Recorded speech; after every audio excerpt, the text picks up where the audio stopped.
ასეთი რაღაც მკითხეს. ცხიმი როგორ დავწვა მარტივად. პირველ რიგში გამოთვალე, რამდენი კალორია გჭირდება იმისთვის, რომ არც დაიკლო და არც მოიმატო. ამისთვის დაგუგლე calorie calculator, შეიყვანე შენი მონაცემები და მიღებულ პასუხს გამოაკელი 500 კალორია. შემდეგ გააკეთე 16 საათიანი ან 18 საათიანი ინტერვალური შიმშილი, სადაც შეჭამ 2ჯერ ან 3ჯერ. ეცადე გაღვიძებიდან 3-4 საათი არ მიიღო საკვები და დაძინებამდე 3-4 საათის განმავლობაში მოერიდო საკვებს.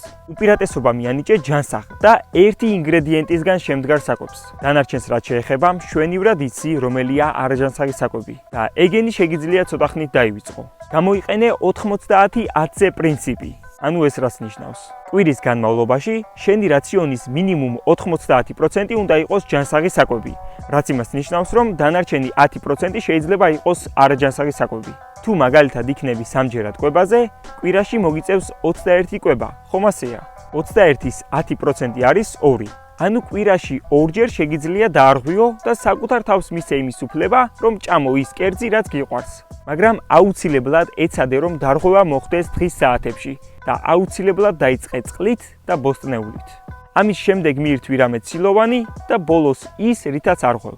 და თუ გჭირდება პერსონალური დახმარება, მომწერე პირადში.